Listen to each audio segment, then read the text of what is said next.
Hello everyone, welcome to the scholar brains. आज हम इस वीडियो में कवर करेंगे इग्नो के graduation programme bachelor of commerce general that is BCOM G के फर्स्ट ईयर का टॉपिक फाइनेंशियल अकाउंटिंग, उसका फर्स्ट ब्लॉक का यूनिट 4 जिसका टॉपिक है अकाउंटिंग स्टैंडर्ड्स। ओके, पहले 3 यूनिट्स को हम कवर कर चुके हैं, तो इसमें हम 4th यूनिट अकाउंटिंग स्टैंडर्ड्स को स्टडी करेंगे। सबसे पहले हम समझते हैं कि ये कॉन्सेप्ट क्या है अकाउंटिंग स्टैंडर्ड्स का। अकाउंटिंग क्या है? अकाउंटिंग है लैंग्वेज ऑफ बिजनेस। ये एक बिजनेस की भाषा है। लैंग्वेज किस लिए यूज़ होती है? For communication. अकाउंटिंग किस लिए यूज़ होती है? सिर्फ ऐसा तो नहीं हम रिकॉर्ड्स कर रहे हैं एंट्रीज को, जो भी फाइनेंशियल ट्रांजैक्शंस हो रही है उसको रिकॉर्ड किया, हमने जर्नल में रिकॉर्ड किया, लेजर बना लिए, फाइनेंशियल स्टेटमेंट्स बना ली और फाइनेंशियल स्टेटमेंट्स को बना के फाइल में रख दिया। उसका तो कोई फ़ायदा नहीं है। किस लिए बनाई जाती है at the end financial statements? ताकि जो भी इंटरेस्टेड यूजर्स हैं बिजनेस के, उनको ये कम्युनिकेट की जा सके, उन तक पहुंचाई जा सके, ताकि उसके बेस पर वो अपने डिसीजंस ले पाए। तो अकाउंटिंग क्या कर रहा है? एक लैंग्वेज का काम कर रहा है, राइट? कम्युनिकेट कर रहा है अपने यूजर्स के साथ, बिजनेस के यूजर्स के साथ। बिजनेस अपने यूजर्स के साथ अकाउंटिंग की भाषा में कम्युनिकेट करता है, उस लैंग्वेज में कम्युनिकेट करता है, राइट? अब यूजर्स के पास जब फाइनेंशियल रिजल्ट्स आते हैं तो इंटरनल यूजर्स हो चाहे एक्सटर्नल, वो उसी के बेस पर अपने डिसीजंस लेते हैं और फ्यूचर प्लानिंग करते हैं। अगर हम कंपनीज एक्ट 2013 की बात करें तो उसके सेक्शन 129 में ये मेंशन है कि जो भी कंपनी अपनी फाइनेंशियल स्टेटमेंट जब प्रेजेंट करती है तो वो ट्रू एंड फेयर व्यू होना चाहिए कंपनी का, जो भी इनकम और फाइनेंशियल पोजीशन है उसका।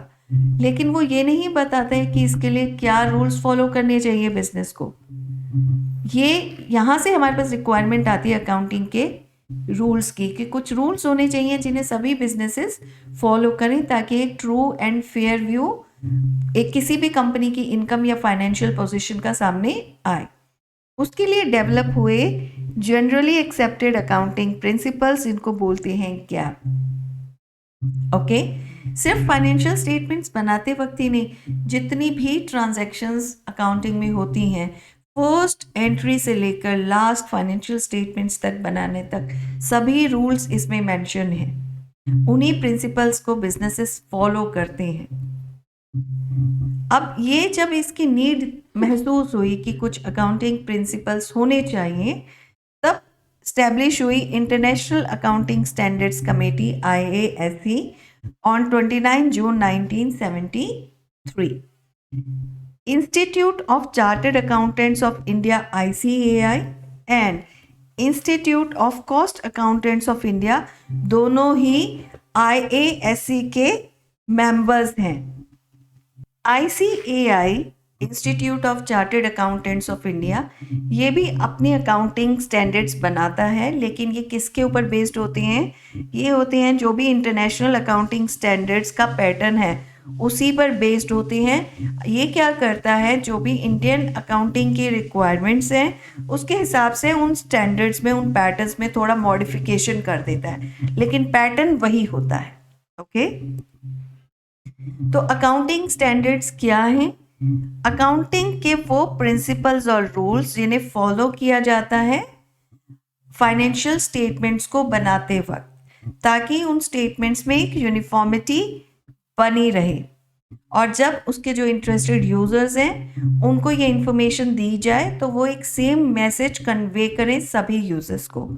इसके लिए कुछ ऑथराइज्ड बॉडीज होती हैं जो इन अकाउंटिंग स्टैंडर्ड्स को बनाती हैं, इन रूल्स को बनाती हैं जिन्हें फॉलो किया जाता है।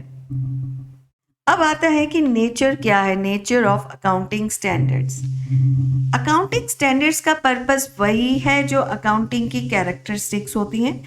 अगर आपने प्रीवियस वीडियोस देखी हैं तो आपको पता होगा कि अकाउंटिंग की कैरेक्टरिस्टिक्स क्या होती हैं, जैसे ट्रांसपेरेंसी, रिलायबिलिटी, रेलिवेंस, कंसिस्टेंसी, कंपैरेबिलिटी। तो अकाउंटिंग के इन सब फीचर्स को अचीव करने के लिए अकाउंटिंग स्टैंडर्ड्स को फॉलो किया जाता है, राइट? तो नेचर ऑफ अकाउंटिंग स्टैंडर्ड्स हम देखते हैं क्या है। फर्स्ट है serve as a guide to the accountants. ये गाइडेंस देता है अकाउंटेंट्स को, एक डायरेक्शन देता है कि आपको अकाउंट्स कैसे प्रिपेयर करने हैं। Okay, second, act as a dictator. अब इसे डिक्टेटर क्यों बोला गया है? इसलिए बोला गया है क्योंकि जो भी रूल्स अकाउंटिंग के लिए दिए गए हैं आपको उन्हें वैसा ही फॉलो करना है। आप उसमें अपने हिसाब से कोई ऑप्शन नहीं ले सकते हैं, मॉडिफिकेशन नहीं कर सकते हैं। फॉर एग्जाम्पल, आपको कैश फ्लो स्टेटमेंट बनानी है तो जो भी फॉर्मेट दिया गया है अकाउंटिंग स्टैंडर्ड्स के द्वारा आपको उसी को ध्यान में रखते हुए अपनी कैश फ्लो स्टेटमेंट बनानी है। आप अपने हिसाब से किसी भी तरह की मॉडिफिकेशन नहीं करोगे। Okay. Third is serve as a service provider. अब अकाउंटिंग स्टैंडर्ड्स क्या कर रहे हैं? अकाउंटेंट्स के लिए एक सर्विस प्रोवाइडर है, उनको एक गाइडेंस दे रहे हैं, डायरेक्शन दे रहे हैं, जो भी टर्म्स अकाउंटिंग में यूज होती है उनको एक प्रॉपर डेफिनेशन देते हैं, हर चीज को करने का एक प्रॉपर प्रोसेस प्रोसीजर सब बताते हैं। क्योंकि अकाउंटिंग स्टैंडर्ड्स क्या होते हैं? डिस्क्रिप्टिव होते हैं नेचर में, पूरी डिस्क्रिप्शन देते हैं। तो एक तरह से क्या कर रहे हैं अकाउंटेंट्स के लिए? उनको एक सर्विस दे रहे हैं। Fourth, act as a harmoniser. वो कैसे? हार्मनी कैसे ये क्रिएट करते हैं? अकाउंटिंग स्टैंडर्ड्स बायस्ड नहीं है, वो सबके लिए सेम है। तो क्या करते हैं वो? अकाउंटिंग मेथड्स में यूनिफॉर्मिटी लाते हैं। हम बायस्ड कहाँ हो सकते हैं? जहाँ पर हमारे पास लिबर्टी होती है कि हम अपने हिसाब से चीज़ों को मॉडिफाई कर सकते हैं, हम अपने हिसाब से डिसीजन ले सकते हैं, तो हम बायस्ड हो सकते हैं। लेकिन जहाँ पे कुछ रूल्स दे दिए गए कि इन्हीं प्रिंसिपल्स को फॉलो करना है, इसके बाहर जाने की आपके पास कोई ऑप्शन ही नहीं है, तो आप अपने डेटा को लेकर मैनिपुलेट नहीं कर सकते, तो बायस्ड नहीं हो सकते।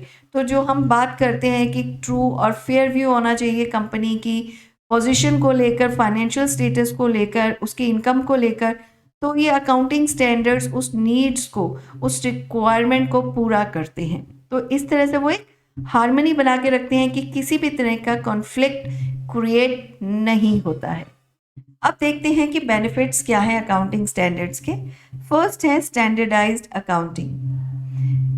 Financial accounting standards board FASB, ये एक यूएस का ऑथराइज्ड बॉडी है अकाउंटिंग स्टैंडर्ड्स की, जो रूल्स एंड रेगुलेशंस बनाती है, जनरली एक्सेप्टेड अकाउंटिंग प्रिंसिपल्स को बनाती है, जिसे सभी यूएस के बिजनेसेस फॉलो करते हैं ताकि किसी भी तरह का कंफ्यूजन ना हो जब फाइनेंशियल स्टेटमेंट्स बनाई जाए और यूनिफॉर्मिटी बनी रहे।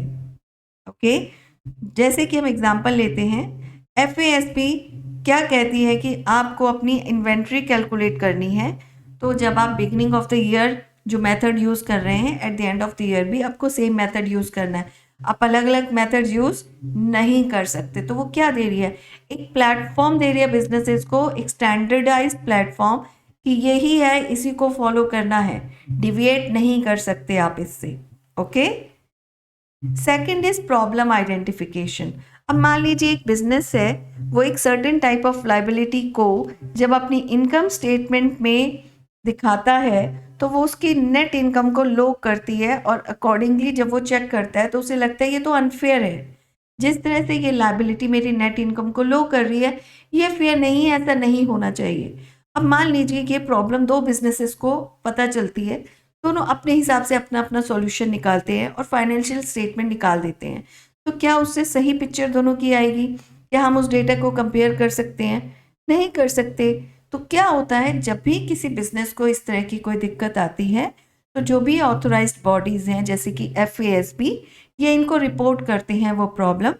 FASB उस प्रॉब्लम को आइडेंटिफाई करता है और फिर मॉडिफिकेशंस लाता है, उसमें करेक्शन करता है, और फिर सभी बिजनेसेस उसे फॉलो करते हैं। तो इस तरह से जो ऑथराइज्ड बॉडीज हैं जो अकाउंटिंग स्टैंडर्ड्स बनाती हैं, प्रॉब्लम को आइडेंटिफाई भी करते हैं और उसका सॉल्यूशन भी लेकर आती हैं। Third is private regulation. FASB एक प्राइवेट एंटिटी है, इसका US गवर्नमेंट के साथ कोई भी एफिलिएशन नहीं है। इसके बावजूद जो सिक्योरिटीज एंड एक्सचेंज कमीशन है SEC US का, वो पूरी तरह से FASB पर रिलाई करता है अकाउंटिंग रूल्स को लेकर, और US के जितनी भी कंपनीज हैं वो इन रूल्स को फॉलो करती हैं। अब उससे क्या होता है, एक तो US गवर्नमेंट का बर्डन कम होता है कि उसको अकाउंटिंग रूल्स में नहीं घुसना है, राइट।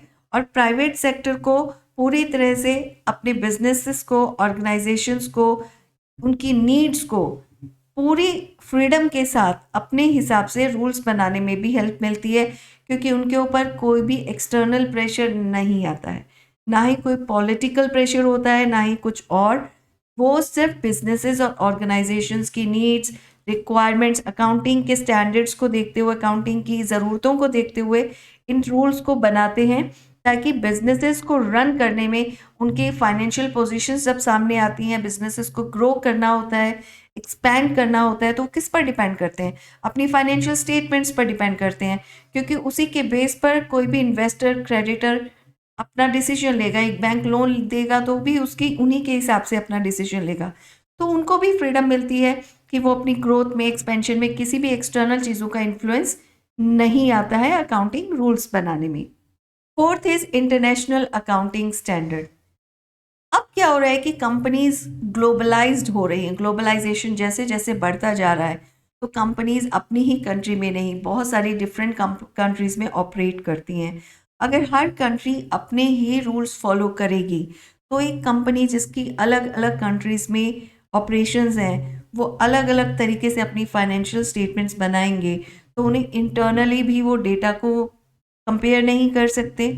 और एक इन्वेस्टर है, उसे दूसरी कंट्री में इन्वेस्ट करना है, तो वो भी कंपेयर करेगा डेटा किसके हिसाब से? ऑफ कोर्स वो भी अपने हिसाब से कंपेयर करेगा, लेकिन वहाँ पर सेट ऑफ रूल्स डिफरेंट हैं, तो ये ग्लोबलाइज नहीं हो सकता। फिर अब जो ग्लोबलाइजेशन हो रहा है, वो उसको बहुत बुरी तरह से इफेक्ट करेगा। तो इसके लिए जैसे FASB है, ये फ़ायदेमंद होता है, बिकॉज ये क्या करते हैं, ये इंटरनेशनली रिकग्नाइज जो अकाउंटिंग रूल्स हैं उनको एक्टिवली प्रमोट करते हैं, ताकि जब इंटरनेशनल मार्केट्स की बात आती है, वहाँ पर बिजनेसेस को रन करने में, ग्रो करने में, एक्सपैंड करने में किसी भी तरह के इश्यूज ना आए, और जो भी इंटरेस्टेड यूजर्स हैं वो अपने डिसीजंस फेयरली और प्रॉपरली ले पाए। अब नेक्स्ट आता है कि जब अकाउंटिंग स्टैंडर्ड्स इंडिया में इश्यू किए जाते हैं, तो उसका प्रोसीजर क्या है? सबसे फर्स्ट है determination of the need of an accounting standard. उसके लिए बनाया जाता है एक अकाउंटिंग स्टैंडर्ड बोर्ड बनाया गया है। अकाउंटिंग स्टैंडर्ड बोर्ड का काम है अकाउंटिंग स्टैंडर्ड्स की ज़रूरतों को देखना, कि इसकी ज़रूरत क्यों है, ये रूल लाने की ज़रूरत क्यों है। फिर सेकंड आता है कॉन्स्टिट्यूटिंग स्टडी ग्रुप। अब जब ज़रूरत पता चल गई कि स्टैंडर्ड्स की हमें ज़रूरत है और क्यों है, तो वो एक ग्रुप बनाते हैं जिसमें मेंबर्स होते हैं institute of chartered accountants of India ICAI के, जो अकाउंटिंग स्टैंडर्ड बोर्ड को इसमें असिस्ट करते हैं, हेल्प करते हैं।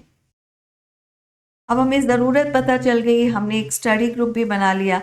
फिर आता है ये स्टडी ग्रुप एक ड्राफ्ट प्रिपेयर करता है कि जो जिन भी स्टैंडर्ड्स की हमें ज़रूरत है उसका ऑब्जेक्टिव क्या है, स्कोप क्या है, उसमें जो डिफरेंट टर्म्स यूज़ हो रही है उनकी डेफिनेशंस क्या हैं, रिकग्निशन और मेजरमेंट प्रिंसिपल्स क्या होंगे, उनकी प्रेजेंटेशन और डिस्क्लोजर रिक्वायरमेंट्स क्या होंगी।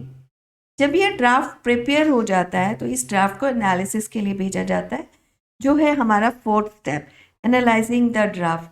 तो स्टडी ग्रुप इस ड्राफ्ट को भेजता है अकाउंटिंग स्टैंडर्ड बोर्ड के पास। अकाउंटिंग स्टैंडर्ड बोर्ड इसे रिवाइज करता है और अपनी रिकमेंडेशंस इस पर लिखता है कि ये हमारी रिकमेंडेशंस है। जब अकाउंटिंग स्टैंडर्ड बोर्ड ने अपनी रिकमेंडेशंस लिख दी, फिर वो क्या करता है, उस ड्राफ्ट को सर्कुलेट करता है। कहाँ सर्कुलेट करता है? जितने भी ICAI के, institute of chartered accountants of India के काउंसिल मेंबर्स हैं, उनके पास भेजता है, और कुछ स्पेसिफिक बॉडीज़ हैं उनके पास भेजता है फर्दर कमेंट्स के लिए कि उनके कोई और रिकमेंडेशंस हैं क्या इस पर।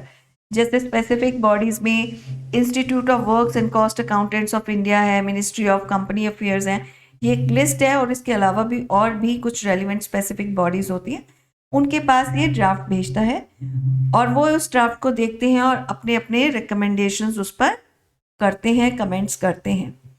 अब जिन जिन को वो सर्कुलेट किया गया ड्राफ्ट, अब क्या करता है अकाउंटिंग स्टैंडर्ड बोर्ड, एक मीटिंग ऑर्गेनाइज करता है।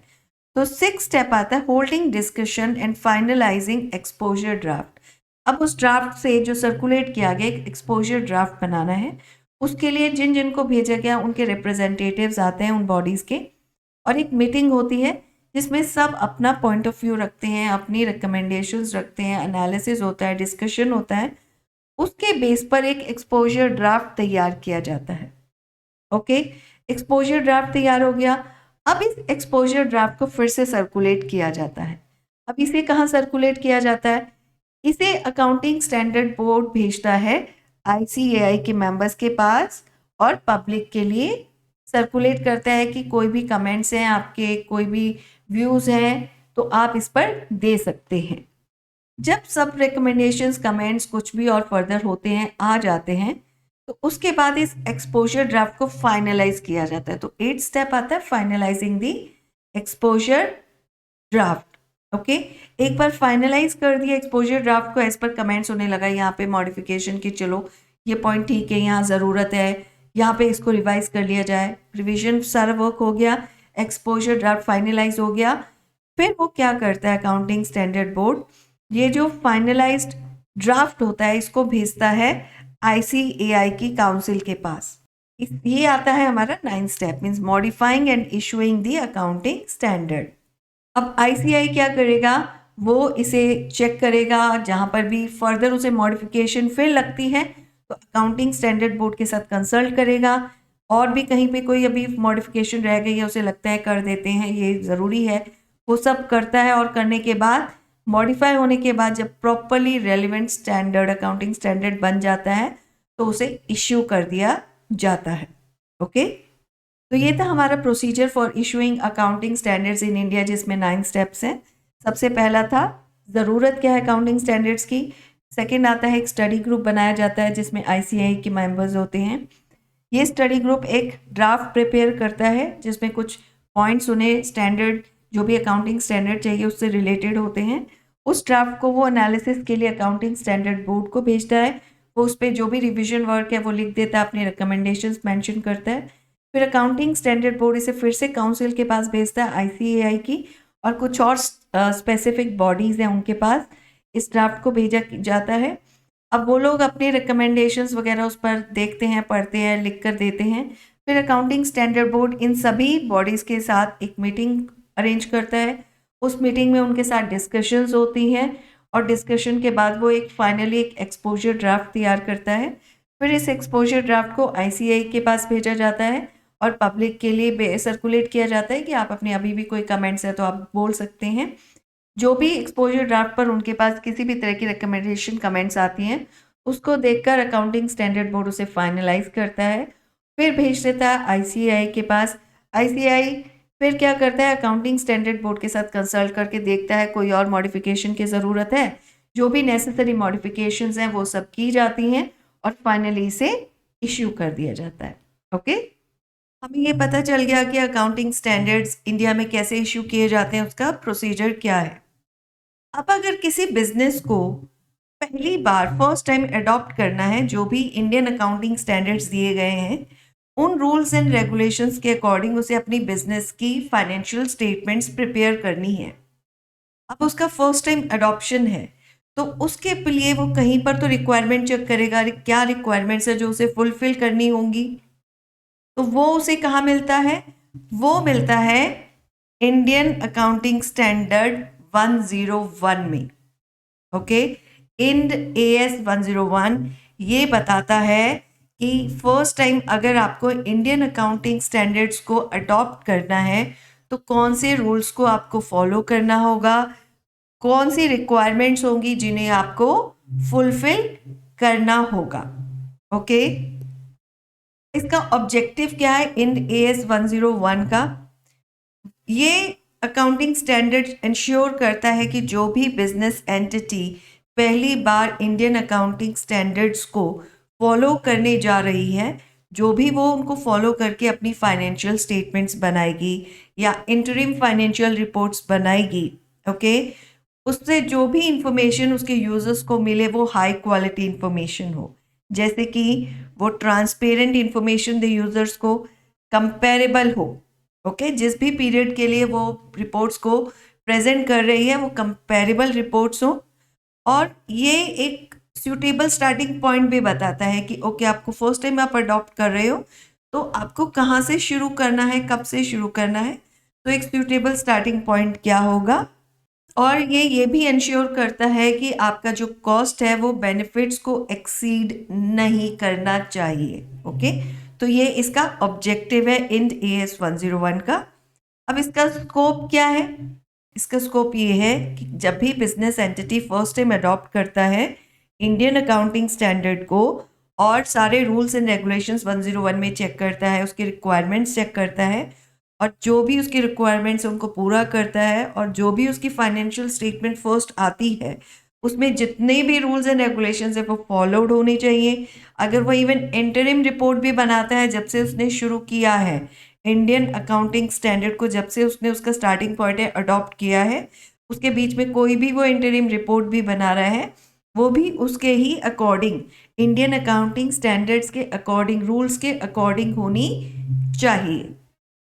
अभी तक हमारे अकाउंटिंग स्टैंडर्ड्स में as on 1 April 2016 32 accounting standards बताए हैं ICAI ने, जो मैंडेटरी हैं हर बिजनेस के लिए। जो इंडियन अकाउंटिंग स्टैंडर्ड्स को यूज़ करते हैं उन्हें इन सभी स्टैंडर्ड्स को फॉलो करना ज़रूरी है। ये कंपनीज एक्ट 2013 के सेक्शन 133 में भी मेंशन किया गया है।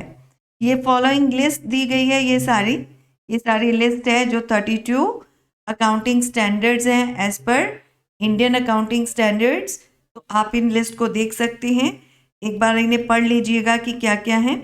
और मैं एक अलग से वीडियो बनाऊंगी जिसमें मैं इनको थोड़ा सा डिटेल में भी बता दूंगी। जो भी स्टूडेंट्स इसके बारे में डिटेल जानना चाहे वो उस वीडियो को रेफर कर सकते हैं। नेक्स्ट हम पढ़ते हैं international financial reporting standards IFRS। ये क्या है? IFRS ये एक सेट है अकाउंटिंग रूल्स का, जिसे किसने बनाया है? इसे बनाता है international accounting standards board IASB। IASB देखता है ग्लोबल लेवल पर, इंटरनेशनल लेवल पर अकाउंटिंग के रिक्वायरमेंट्स को, नीड्स को कोई नई ज़रूरत महसूस होती है, क्योंकि ग्लोबलाइजेशन के साथ साथ अकाउंटिंग में बहुत सारी नई चीज़ें इंट्रोड्यूस होती हैं, तो उसके लिए भी रूल्स डेवलप करने होते हैं। जो पहले से बने हुए हैं उसमें कहीं मॉडिफिकेशन की ज़रूरत है, तो ये सब कौन देखता है? IASB देखता है। और ये सब सेट ऑफ रूल्स कहाँ पर मेंशन है? IFRS में मेंशन है। इंटरनेशनल फाइनेंशियल रिपोर्टिंग स्टैंडर्ड्स बोलती हैं जिन्हें। ओके, इन रूल्स को उस हिसाब से बनाया जाता है ताकि ये ग्लोबली सभी बिजनेसेस को एक कंसिस्टेंसी दे पाएँ, चाहे वो डेवलप्ड हो, एमर्जिंग हो या डेवलपिंग इकोनॉमीज हो, सबके लिए हेल्पफुल हो।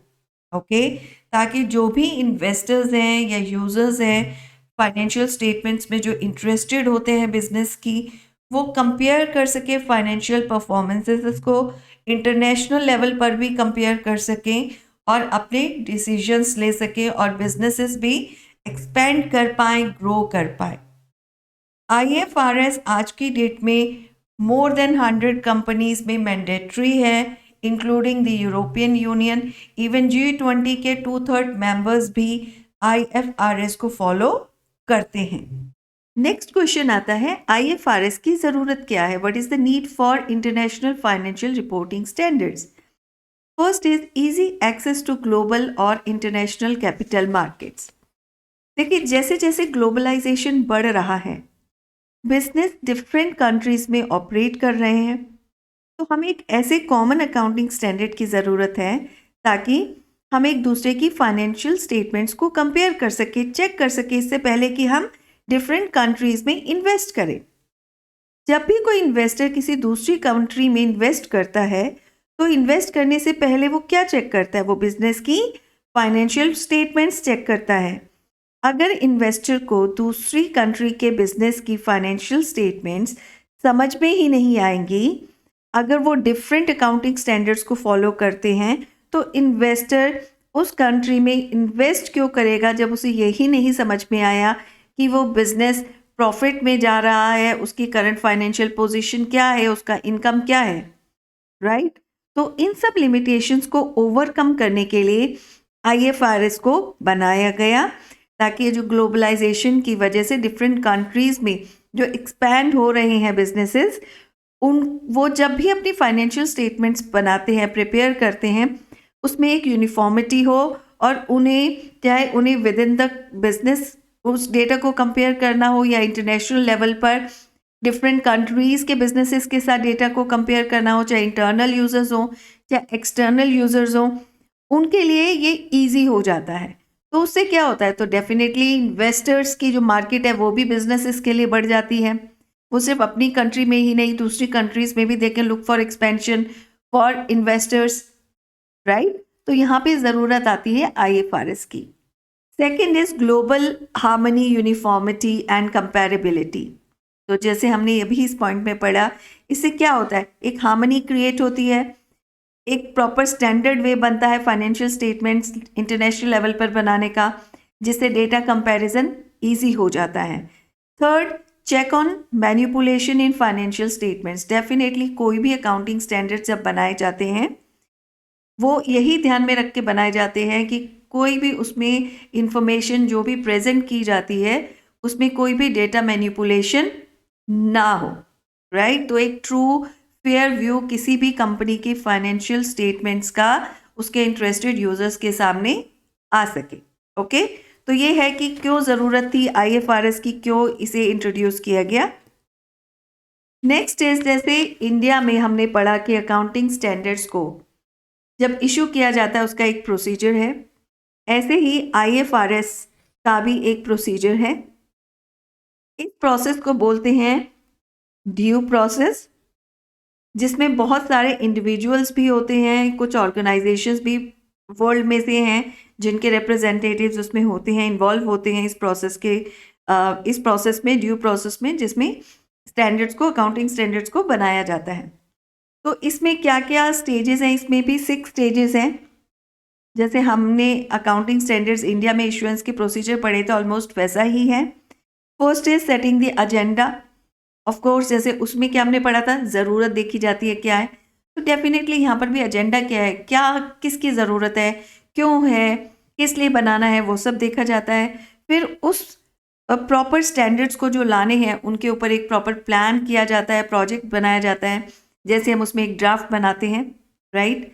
उसके बाद developing and publishing the discussion paper. जैसे इंडियन में हमने क्या पढ़ा था, स्टडी ग्रुप बनता है और वो क्या करते हैं, एक ड्राफ्ट बनाता है। उसी तरह से यहाँ पर भी एक डिस्कशन पेपर बनाया जाता है। जब प्लान किया जाता है प्रोजेक्ट को, उन्होंने डिस्कशन पेपर को क्या करते हैं, फिर वो पब्लिश कर देते हैं ताकि उन्हें सबके कमेंट्स मिल सकें, सबकी रिकमेंडेशंस मिल सकें, इंक्लूडिंग पब्लिक। ओके, जब उन्हें वहाँ से रिकमेंडेशंस आती हैं उनको वो चेक करते हैं, और जहाँ पर भी उन्हें लगता है कि हाँ यहाँ पे चेंजेस किए जा सकते हैं, यहाँ पे वो अपनी भी जो भी रिकमेंडेशंस देनी है उसके अकॉर्डिंग फिर वो एक एक्सपोजर ड्राफ्ट बनाते हैं और उसको फिर पब्लिश करते हैं।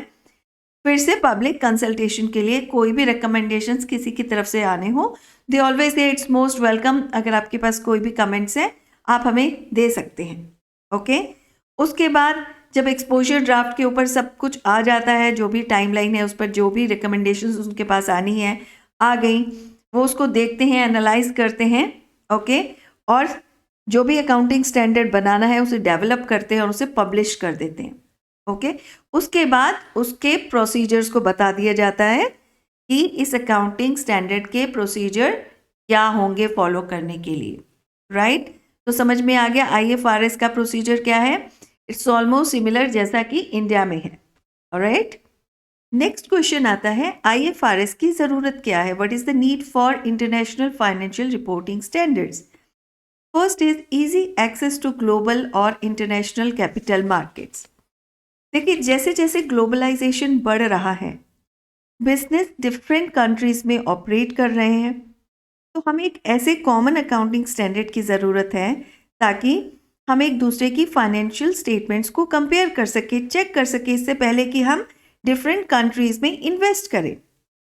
जब भी कोई इन्वेस्टर किसी दूसरी कंट्री में इन्वेस्ट करता है तो इन्वेस्ट करने से पहले वो क्या चेक करता है, वो बिजनेस की फाइनेंशियल स्टेटमेंट्स चेक करता है।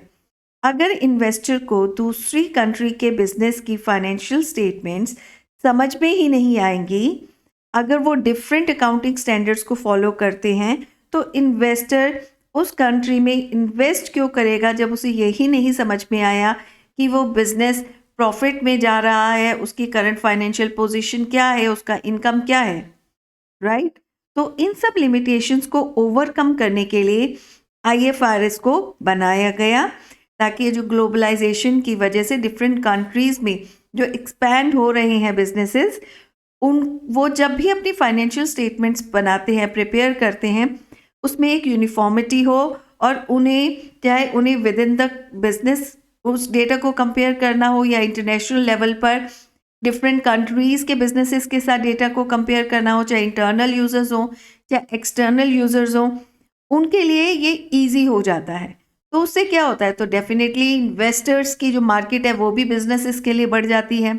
वो सिर्फ अपनी कंट्री में ही नहीं, दूसरी कंट्रीज में भी they can look for expansion for investors, right. तो यहाँ पे ज़रूरत आती है IFRS की। Second is global harmony, uniformity and comparability.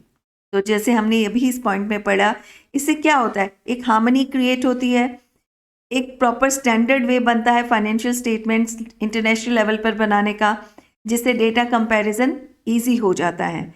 Third, check on manipulation in financial statements. Definitely कोई भी अकाउंटिंग स्टैंडर्ड जब बनाए जाते हैं वो यही ध्यान में रख के बनाए जाते हैं कि कोई भी उसमें इंफॉर्मेशन जो भी प्रेजेंट की जाती है उसमें कोई भी डेटा मैनिपुलेशन ना हो, राइट। तो एक ट्रू फेयर व्यू किसी भी कंपनी की फाइनेंशियल स्टेटमेंट्स का उसके इंटरेस्टेड यूजर्स के सामने आ सके।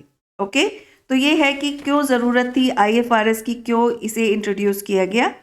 नेक्स्ट इज, जैसे इंडिया में हमने पढ़ा कि अकाउंटिंग स्टैंडर्ड्स को जब इशू किया जाता है उसका एक प्रोसीजर है, ऐसे ही IFRS का भी एक प्रोसीजर है।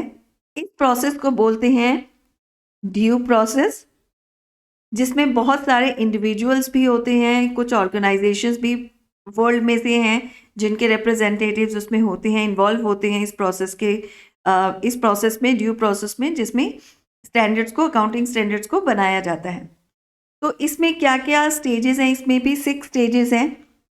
जैसे हमने अकाउंटिंग स्टैंडर्ड्स इंडिया में इशुएंस के प्रोसीजर पढ़े तो ऑलमोस्ट वैसा ही है। First is setting the agenda.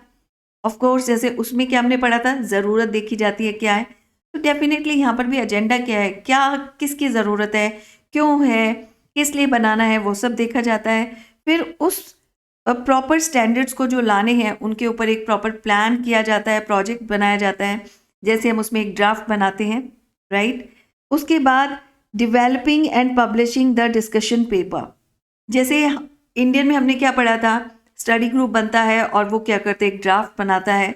उसी तरह से यहाँ पर भी एक डिस्कशन पेपर बनाया जाता है। जब प्लान किया जाता है प्रोजेक्ट को, उन्होंने डिस्कशन पेपर को क्या करते हैं, फिर वो पब्लिश कर देते हैं ताकि उन्हें सबके कमेंट्स मिल सकें, सबकी रिकमेंडेशंस मिल सकें, इंक्लूडिंग पब्लिक।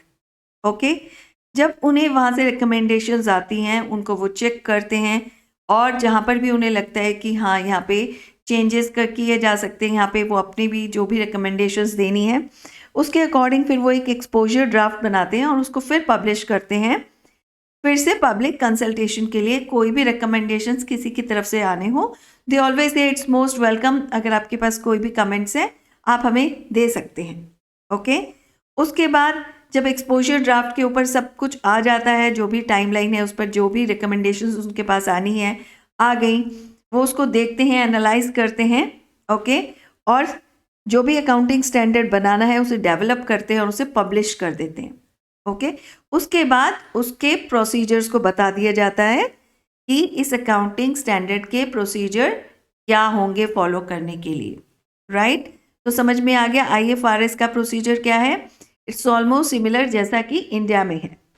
अब कोई भी कंट्री अगर IFRS को अपनी कंट्री में इम्प्लीमेंट करना चाहती है तो उसके 2 ऑल्टरनेटिव्स हैं, एक है अडॉप्शन, सेकंड इज कन्वर्जेंस।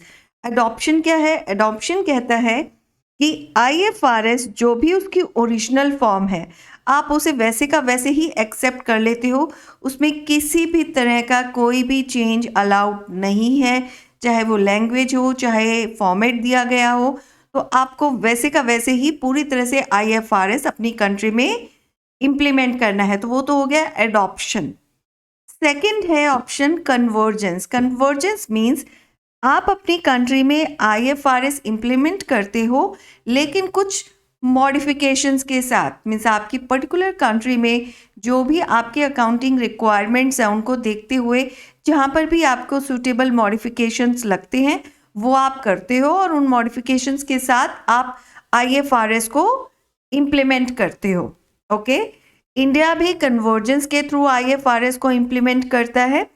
तो इंडिया में जो कन्वर्जेंस किया गया है IFRS में, इंडियन अकाउंटिंग रिक्वायरमेंट्स को ध्यान में रखते हुए जो मॉडिफिकेशंस किए गए हैं उसको जो इम्प्लीमेंट किया गया है उन्हें हम कहते हैं IND-AS, इंडियन अकाउंटिंग स्टैंडर्ड्स। तो ये कन्वर्जेंस है IFRS का, मीन्स IFRS को हमने अप्लाई तो किया है लेकिन उसमें कुछ मॉडिफिकेशंस के साथ। ओके, अब ये IFRS का जो इम्प्लीमेंटेशन है कन्वर्जेंस की फॉर्म में, ये कब अप्लाई हुआ इंडिया में? इन 2010 मिनिस्ट्री ऑफ कॉरपोरेट अफेयर्स ने एक रोड मैप तैयार किया और इंडियन अकाउंटिंग स्टैंडर्ड्स बनाए इन कन्वर्जेंस विद IFRS, और कुछ स्पेसिफिक क्लास ऑफ कंपनीज के लिए बोला गया कि इन्हें हम 1 अप्रैल 2011 से अप्लाई करेंगे।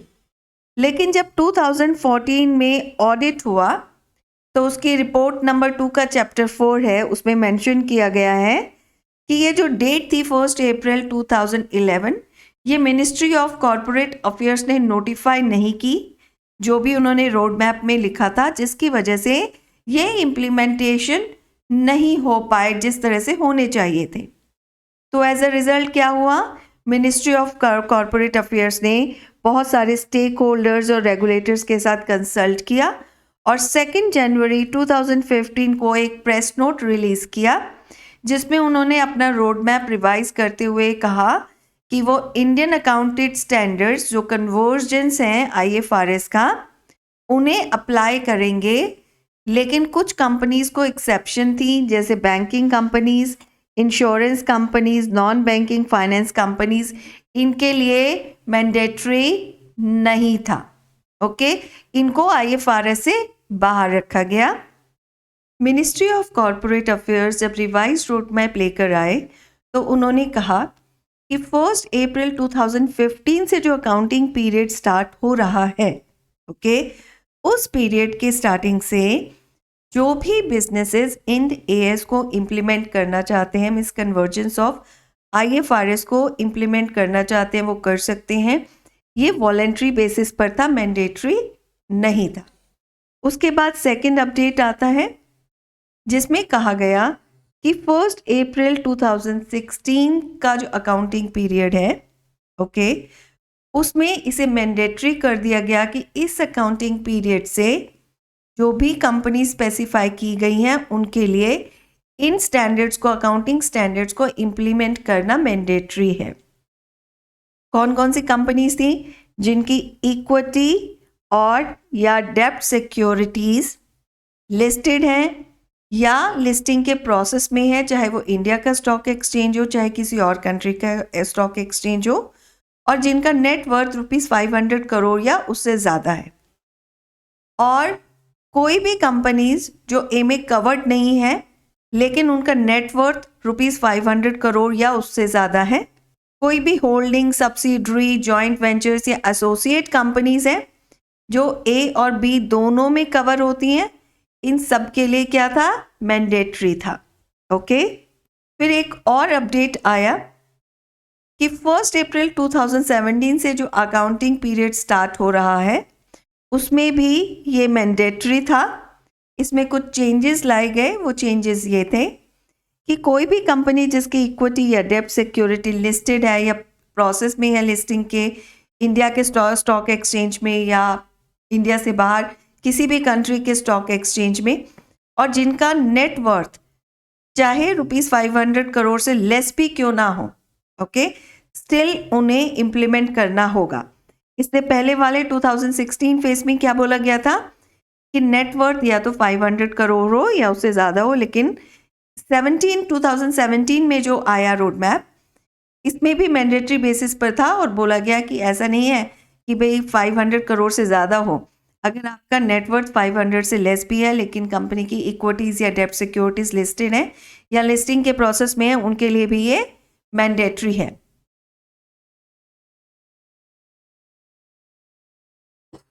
मिनिस्ट्री ऑफ कॉरपोरेट अफेयर्स ने जो रोड मैप रिवाइज किया, तैयार किया, उसके according Ind AS means Indian according system, जो कन्वर्जेंस है IFRS का, उसको कहा गया कि बिजनेसेस इंप्लीमेंट कर सकते हैं starting from 1 April 2015।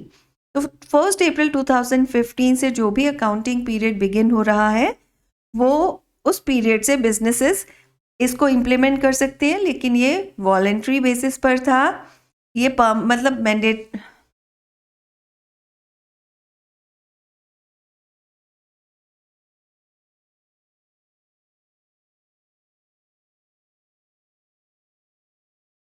Ministry of corporate affairs जब रिवाइज रोड मैप लेकर आए तो उन्होंने कहा कि 1 अप्रैल 2015 से जो अकाउंटिंग पीरियड स्टार्ट हो रहा है, ओके, उस पीरियड के स्टार्टिंग से जो भी बिजनेसेस इंड एएस को इम्प्लीमेंट करना चाहते हैं, मीन्स कन्वर्जेंस ऑफ IFRS को इम्प्लीमेंट करना चाहते हैं, वो कर सकते हैं। ये वॉलेंट्री बेसिस पर था, मैंडेटरी नहीं था। उसके बाद सेकंड अपडेट आता है जिसमें कहा गया कि 1 अप्रैल 2016 का जो अकाउंटिंग पीरियड है, ओके, उसमें इसे मैंडेटरी कर दिया गया कि इस अकाउंटिंग पीरियड से जो भी कंपनी स्पेसिफाई की गई हैं उनके लिए इन स्टैंडर्ड्स को, अकाउंटिंग स्टैंडर्ड्स को इम्प्लीमेंट करना मैंडेटरी है। कौन कौन सी कंपनीज थी? जिनकी इक्विटी और या डेब्ट सिक्योरिटीज लिस्टेड हैं या लिस्टिंग के प्रोसेस में है, चाहे वो इंडिया का स्टॉक एक्सचेंज हो चाहे किसी और कंट्री का स्टॉक एक्सचेंज हो, और जिनका नेट वर्थ ₹500 करोड़ या उससे ज़्यादा है। और कोई भी कंपनीज जो ए में कवर्ड नहीं है लेकिन उनका नेटवर्थ ₹500 करोड़ या उससे ज़्यादा है, एंड कोई भी होल्डिंग, सब्सिडरी, जॉइंट वेंचर्स या एसोसिएट कंपनीज हैं जो ए और बी दोनों में कवर होती हैं, इन सब के लिए क्या था? मैंडेटरी था। ओके, फिर एक और अपडेट आया कि 1 अप्रैल 2017 से जो अकाउंटिंग पीरियड स्टार्ट हो रहा है उसमें भी ये मैंडेटरी था। इसमें कुछ चेंजेस लाए गए। वो चेंजेस ये थे कि कोई भी कंपनी जिसकी इक्विटी या डेब्ट सिक्योरिटी लिस्टेड है या प्रोसेस में है लिस्टिंग के इंडिया के स्टॉक एक्सचेंज में या इंडिया से बाहर किसी भी कंट्री के स्टॉक एक्सचेंज में, और जिनका नेट वर्थ चाहे ₹500 करोड़ से लेस भी क्यों ना हो, ओके, स्टिल उन्हें इम्प्लीमेंट करना होगा। इससे पहले वाले 2016 फेज में क्या बोला गया था कि नेटवर्थ या तो 500 करोड़ हो या उससे ज़्यादा हो, लेकिन 2017 में जो आया रोड मैप इसमें भी मैंडेटरी बेसिस पर था और बोला गया कि ऐसा नहीं है कि भाई 500 करोड़ से ज़्यादा हो। अगर आपका नेटवर्थ 500 से लेस भी है लेकिन कंपनी की इक्विटीज़ या डेब्ट सिक्योरिटीज़ लिस्टेड है या लिस्टिंग के प्रोसेस में है, उनके लिए भी ये मैंडेटरी है। सेकंड कहा गया कि कोई भी कंपनीज जो अनलिस्टेड है, मीन्स लिस्टेड नहीं है किसी भी स्टॉक एक्सचेंज में, चाहे इंडिया हो या किसी भी और कंट्री में हो, लेकिन अगर उनका नेटवर्थ 250 करोड़ है या उससे ज़्यादा है या 500 करोड़ से लेस है, तो भी उनके लिए मैंडेटरी है इम्प्लीमेंट करना। ओके, और जो भी इन दोनों रूल्स को में कंपनीज आती हैं, उसके अलावा जो भी होल्डिंग, सब्सिडरी, जॉइंट वेंचर्स या एसोसिएट कंपनीज है जो इसमें कवर होती हैं, उन सब के लिए भी मैंडेटरी है। मीन्स या तो आपकी कंपनी की इक्विटी या डेब्ट सिक्योरिटीज लिस्टेड हैं या स्टॉक एक्सचेंज में प्रोसेस में है लिस्ट होने के इंडिया में या इंडिया के बाहर किसी और कंट्री में, और नेटवर्थ इवन चाहे 500 करोड़ से लेस हो तो भी मैंडेटरी है। अनलिस्टेड है लेकिन नेटवर्थ 250 करोड़ या उससे ज़्यादा है और 500 करोड़ से लेस है तो भी मैंडेटरी है। कोई भी होल्डिंग, सब्सिडरी, जॉइंट वेंचर या एसोसिएटेड कंपनीज है तो भी मैंडेटरी है। और एक बार अगर एक कंपनी अडॉप्ट कर लेती है इंडियन अकाउंटिंग स्टैंडर्ड्स को, ऑप्ट करती है उसे और फाइनेंशियल स्टेटमेंट्स उसके अकॉर्डिंग बनाना शुरू करती है, तो उसे हमेशा के लिए उसी प्रोसीजर को फॉलो करना होगा, उन्हीं रूल्स को फॉलो करना होगा, फिर वो उसमें कोई भी चेंज नहीं कर सकते हैं। ओके, और जो भी कंपनीज इस रोड मैप में कवर नहीं होती हैं वो जो भी उनके एग्जिस्टिंग अकाउंटिंग स्टैंडर्ड्स हैं उसे कंटिन्यू कर सकते हैं, जो कंपनीज रूल्स 2006 में मेंशन है उसके according they can make their financial statements. Next is, what is the difference between Indian accounting standards and accounting standards? Okay. सबसे पहली आती है नीड. जब बिजनेसेस ज़्यादा कॉम्प्लिकेटेड नहीं है और लोकल लेवल पर परफॉर्म कर रहे हैं तो हम एज पर अकाउंटिंग स्टैंडर्ड्स, अकाउंटिंग प्रिंसिपल्स को फॉलो कर सकते हैं. ओके. लेकिन जब बिजनेसेस ग्लोबलाइज्ड हैं, अलग अलग कंट्रीज़ में ऑपरेट कर रहे हैं या हम बिज़नेस को अपने एक्सपैंड करना चाहते हैं, दूसरी कंट्रीज़ तक पहुंचाना चाहते हैं, तब हमें अपनी जो फाइनेंशियल स्टेटमेंट्स हैं उनको उस हिसाब से प्रिपेयर करना पड़ेगा कि उन्हें ग्लोबलाइज्ड प्रेजेंस मिल सके. ओके. वहाँ पर इस तरह के जो बिजनेसेस हैं ये इंडियन एएस अकाउंटिंग स्टैंडर्ड्स को इम्प्लीमेंट करते हैं. Second is objective. Accounting standards का ऑब्जेक्टिव क्या है कि जस्ट वेरिएशन ना हो, चाहे लोकल लेवल पर बिजनेस परफॉर्म कर रहे हैं लेकिन उनकी भी जो फाइनेंशियल स्टेटमेंट्स बने या जो भी वो एंट्री कर रहे हैं वो as per set of rules ही हो, अलग अलग वे में ना हो. ओके. वेरिएशन को हटाने के लिए जो भी उनकी फाइनेंशियल स्टेटमेंट्स आती हैं उसके फॉर्मेट को स्टैंडर्डाइज करने के लिए. लेकिन इंडियन अकाउंटिंग स्टैंडर्ड क्या है? ये IFRS का इंडियन वर्जन है. हमने कन्वर्जेंस अडॉप्ट किया है. IFRS में हमने अपने अकॉर्डिंग कुछ मॉडिफिकेशन किए और फिर हमने इसे इम्प्लीमेंट किया. इसका बेनिफिट क्या है कि अगर IFRS कोई भी चेंजेस लाता है तो उससे इंड AS डायरेक्टली इम्पैक्ट नहीं होता. हम उन चेंजेस को एनालाइज करते हैं और देखते हैं कि क्या वो हमारे सूटेबल हैं. अगर सूटेबल लगते हैं तो हम अपने इंड AS में उनको चेंजेस को इम्प्लीमेंट करते हैं, अदरवाइज हम मॉडिफाई नहीं करते. नेक्स्ट इज अकाउंटिंग स्टैंडर्ड्स बहुत ज़्यादा वाइड स्प्रेड नहीं है, बहुत ज़्यादा ब्रॉड लेवल पर इनकी ज़रूरत नहीं होती है. ओके. नैरो अप्रोच होती है.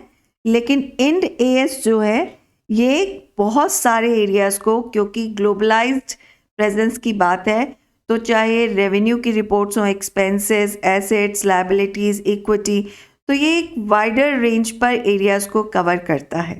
Okay. Accounting standards rule based होते हैं. Indian accounting standards principle based हैं. अकाउंटिंग स्टैंडर्ड्स की जो डिस्क्लोजर रिक्वायरमेंट्स है उसमें बहुत ज़्यादा डिटेल्स की ज़रूरत नहीं पड़ती है. लेकिन जो बिजनेसेस इंडियन अकाउंटिंग स्टैंडर्ड्स को फॉलो करते हैं तो डिस्क्लोजर रिक्वायरमेंट्स में काफ़ी डिटेल्स देने की ज़रूरत पड़ती है. इसमें एक ट्रांसपेरेंसी और अकाउंटेबिलिटी फाइनेंशियल स्टेटमेंट्स में ज़्यादा होती है. ओके. तो ये है डिफरेंस दोनों में. Next is measurement of business income. Business income को अगर हमें मेजर करना है तो उसमें 2 फैक्टर्स हेल्प करते हैं. इनकम क्या है? Income is equal to revenue minus expenses. Right. जो भी रेवेन्यू जनरेट हुआ उसमें से एक्सपेंसेस को माइनस कर दो, हमारी इनकम आ जाती है. तो कौन से 2 फैक्टर्स हेल्प करते हैं? Revenues and expenses. रेवेन्यू क्या है? जो भी हम सेल करते हैं गुड्स की या हम सर्विसेज दे रहे हैं, इसके बदले में जो भी कैश आता है, राइट, वो क्या है? बिजनेस का रेवेन्यू है. कंपनी रेवेन्यू जनरेट कर रही है. एक्सपेंसेस क्या है? रेवेन्यू को जनरेट करने के लिए जो भी खर्चा लगता है, जो भी लागत लगती है, उसको हम बोलते हैं एक्सपेंसेस. ओके. तो अगर हमें इनकम निकालनी है प्रॉपर वे में तो रेवेन्यू और एक्सपेंसेस को प्रॉपरली रिकॉर्ड करना ज़रूरी है. तो मेजरमेंट ऑफ रेवेन्यू, रेवेन्यू का मेजरमेंट कैसे होता है? एक्रूअल कॉन्सेप्ट के बेस पर होता है. ये हम पहले भी पढ़ चुके हैं. राइट. एक्रूअल कॉन्सेप्ट क्या कहता है कि जिस टाइम का रेवेन्यू है उसी में, उसी अकाउंटिंग पीरियड में आप उसे मेंशन करोगे, चाहे कैश आपको जो पेमेंट है उस ईयर में रिसीव हो रही है चाहे नेक्स्ट ईयर में रिसीव हो रही है. Okay. Next is measurement of expenses. Expenses को हम कैसे मेजर करते हैं? जिस भी अकाउंटिंग पीरियड की फाइनेंशियल स्टेटमेंट्स हम बना रहे हैं उस पर्टिकुलर अकाउंटिंग पीरियड में जो भी एक्सपेंसेस हुए हैं उन्हें ही हमें उस ईयर में रिपोर्ट करना है. ओके. मान लीजिए आपने उस अकाउंटिंग पीरियड में नेक्स्ट ईयर का भी रेंट पे किया है तो नेक्स्ट ईयर का उसमें नहीं आएगा, उसी ईयर का आएगा. नेक्स्ट ईयर का नेक्स्ट अकाउंटिंग पीरियड की स्टेटमेंट में जाएगा. ओके। तो चाहे आप प्री पेमेंट कर रहे हैं या आपके कुछ आउटस्टैंडिंग एक्सपेंसेस हैं वो आप नेक्स्ट अकाउंटिंग ईयर में पे कर रहे हैं, लेकिन क्योंकि वो प्रीवियस ईयर के हैं तो रिपोर्ट वो प्रीवियस ईयर में ही होंगे। आपने कोई फिक्स्ड एसेट परचेज किया है, आपने एसेट परचेज कर लिया, लेकिन उसका डेप्रिसिएशन तो आने वाले सालों में भी आप दिखाओगे। ओके। तो एक्सपेंसेस को कैसे मेजर करना है? जिस पर्टिकुलर अकाउंटिंग ईयर का वो एक्सपेंस है उसी अकाउंटिंग ईयर में वो लिखा भी जाता है, रिपोर्ट किया जाता है, चाहे वो प्री पेमेंट हो चाहे पोस्ट पेमेंट क्यों ना हो। नेक्स्ट आता है कि ये जो बिजनेस इनकम को मेजर किया जाता है इसके ऑब्जेक्टिव्स क्या हैं। First is as a guide to future investment. Of course किसी भी बिजनेस की इनकम इन्वेस्टर्स को अट्रैक्ट करती है। इन्वेस्टर क्यों इन्वेस्ट करेगा? तभी इन्वेस्ट करेगा अगर उसे उस बिजनेस से कुछ आउटकम दिखेगा। आउटकम किस फॉर्म में दिखेगा? इनकम की फॉर्म में दिखेगा, राइट? तो इसलिए इनकम का मेजरमेंट अगर आप प्रॉपर तरीके से करते हैं, एक रिलायबल रिपोर्ट इन्वेस्टर्स को देते हैं और इन्वेस्टर्स को उस रिपोर्ट्स में ट्रांसपेरेंसी दिखती है और उन्हें ये भी दिखता है कि ये पॉजिटिव है, इसमें इनकम जनरेट हो रही है, उन्हें फ़ायदा दिखेगा तो वो इन्वेस्ट करेंगे, right? As a tax base, जो भी आप प्रॉफिट अर्न करते हैं वो डेफिनेटली टैक्सेबल है, तो आपको उसे टैक्सेबल इनकम एज अ दिखाना पड़ता है कि कितना अमाउंट टैक्सेबल है, सो दैट आप अपने टैक्सेस जो भी ड्यू हैं उन्हें प्रॉपरली पे कर पाएँ। Third is as a guide to dividend policy. Dividend policy business को डायरेक्ट करती है कि आपकी जो भी करंट इनकम हुई है उसका कितना प्रोपोर्शन आपको रिटेन करना है और कितना प्रोपोर्शन आप एज अ डिविडेंड डिस्ट्रीब्यूट करेंगे। क्योंकि बहुत सारे क्रेडिटर्स होंगे आपके, उनको ये पता होगा कि ओके आप अपनी करंट इनकम में से डिविडेंड डिस्ट्रीब्यूट कर रहे हैं, तो उनके जो राइट्स हैं, जो बाकी रिसोर्सेज हैं बिजनेस के, उनके जो उन पर राइट्स हैं वो सिक्योर हैं, राइट? तो इससे क्या होता है? इससे ये होता है कि क्रेडिटर्स का इंटरेस्ट जो बिजनेस में है उसको एक प्रोटेक्शन मिलती है। Okay. Fourth is as an indicator of managerial efficiency. Business profit कर रहा है, इनकम बना रहा है, इनकम स्टेटमेंट शो कर रही है और वो इनकम स्टेटमेंट पूरी ट्रू एंड फेयर व्यू भी है उस बिजनेस का, उस फाइनेंशियल स्टेटमेंट से एग्जैक्ट पिक्चर ड्रॉ होकर आ रही है, तो उससे क्या होगा? इन्वेस्टर्स रिलायबल समझेंगे उस रिपोर्ट को, जो मैनेजमेंट उस बिजनेस को मैनेज कर रही है उसमें भी उनका ट्रस्ट बढ़ेगा, क्योंकि फिर उन्हें ये लगता है कि ओके मैनेजमेंट एफिशिएंट है इस बिजनेस को रन करने में, right? Next is as a measure of overall efficiency and creditworthiness. Business किस लिए रन किए जाते हैं? प्रॉफिट के लिए, इनकम के लिए। अगर वो इनकम जनरेट कर रहे हैं, उनकी फाइनेंशियल स्टेटमेंट्स में शो हो रहा है, तो उससे क्या होगा? जो क्रेडिटर्स हैं उनको वो टाइमली पेमेंट कर पाएंगे, उन्होंने अगर बैंक से लोन लिए हैं उससे उनकी वो पेमेंट टाइमली कर पाएंगे, तो उनकी जो क्रेडिट वर्दीनेस है मार्केट में वो इंक्रीज हो जाती है, राइट? उनका ट्रस्ट बिल्ड हो जाता है, एक लॉन्ग टर्म रिलेशनशिप इन्वेस्टर्स के साथ बिल्ड हो जाती है। ओके। तो ये ऑब्जेक्टिव्स हैं कि बिजनेस इनकम को क्यों मेजर किया जाता है। नेक्स्ट इज इनकम को मेजर करने के लिए कौन कौन सी अप्रोच फॉलो की जाती हैं। एक है ट्रांजैक्शन और ऑपरेशन अप्रोच। ये क्या कहती है? हमारे पास ट्रांजैक्शंस डायरेक्टली या इनडायरेक्टली या तो हमारे रेवेन्यू से रिलेटेड होती हैं या हमारे एक्सपेंसेस से रिलेटेड होती हैं। रेवेन्यू से जब हम एक्सपेंसेस को माइनस करते हैं तो हमारी क्या आ जाती है? इनकम आ जाती है। इन्हें वो बिजनेसेस यूज़ करती हैं इस अप्रोच को जो डबल एंट्री सिस्टम को फॉलो करती हैं, राइट? तो जो भी हमने गुड्स सेल किए, हमारे पास जो भी रेवेन्यू जनरेट हुआ और जो भी एक्सपेंसेस उस रेवेन्यू को जनरेट करने में हमारे लगे, जब हमने एक्सपेंसेस को माइनस किया रेवेन्यू में से और हमारा इनकम का मेजरमेंट हो गया। ओके, ये है ट्रांजैक्शन या ऑपरेशन अप्रोच। सेकंड है हमारी द बैलेंस शीट और वैल्यू एडेड अप्रोच। अब ये क्या कहती है?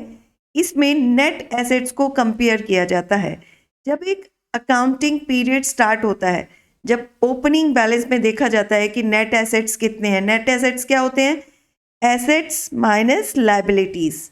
ओके, स्टार्टिंग में अकाउंटिंग पीरियड के चेक किया गया कि नेट एसेट्स क्या है, जब अकाउंटिंग पीरियड एंड हुआ तब नेट एसेट्स को चेक किया गया, एसेट्स में से लायबिलिटीज़ को माइनस करके कि क्लोजिंग नेट एसेट्स इतने हैं, और ओपनिंग और क्लोजिंग के नेट एसेट्स को कंपेयर किया जाता है, जिससे इनकम या जो भी नेट वर्दीनेस है बिजनेस की वो पता चलती है। ओके, इस प्रोसेस को, इस अप्रोच को बोलते हैं बैलेंस शीट या वैल्यू एडेड अप्रोच, राइट।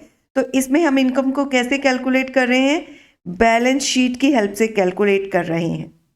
तो ये तो हो गए अप्रोचेस जो हम इनकम को मेजर करने में यूज़ करते हैं।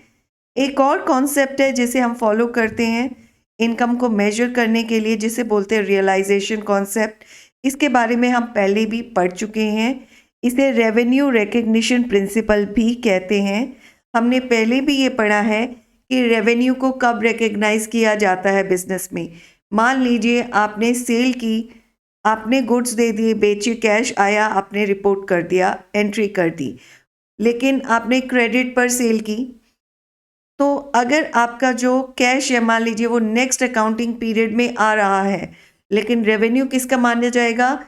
जिस ईयर में, जिस अकाउंटिंग ईयर में आपने जो भी गुड्स थे आपने बायर को दे दिए, जो भी रिस्क और रिवॉर्ड एसोसिएटेड है गुड्स के साथ, बायर को दे दिया, तो आपके लिए वो रेवेन्यू जनरेट हो गया। वो उसी अकाउंटिंग ईयर में आप रिपोर्ट करोगे, ना कि उस ईयर में जिस ईयर में कैश रिसीव हो रहा है। ओके, इसे कहते हैं रियलाइजेशन कॉन्सेप्ट, राइट। इसके साथ ही हमारा ये चैप्टर अकाउंटिंग स्टैंडर्ड्स फिनिश होता है। अगर आपको हमारे एफर्ट्स पसंद आए हों तो चैनल को सब्सक्राइब ज़रूर कीजिएगा, लाइक और शेयर करना मत भूलिएगा, बेल आइकन पर भी क्लिक कीजिएगा ताकि फ्यूचर नोटिफिकेशंस आपको मिलते रहें। एंड प्लीज़ गाइस, अगर आपके कोई भी फीडबैक्स हैं, कमेंट्स हैं, आप मेंशन कीजिए, और कोई भी और कंसर्न्स हैं, एनीथिंग एल्स यू नीड, आप वो भी कमेंट्स में मेंशन कीजिए। हम पूरी कोशिश करेंगे कि हम आपकी जो भी रिक्वेस्ट हैं या जो भी हम स्टडी से रिलेटेड आपके लिए कर सकते हैं, हम उन टॉपिक्स को कवर करेंगे। और आप हमें ईमेल भी कर सकते हैं contact@thescholarbrains.com। तो चलिए मिलते हैं नेक्स्ट वीडियो में नेक्स्ट टॉपिक के साथ। तब तक के लिए take care guys and best of luck for your upcoming exams. Bye.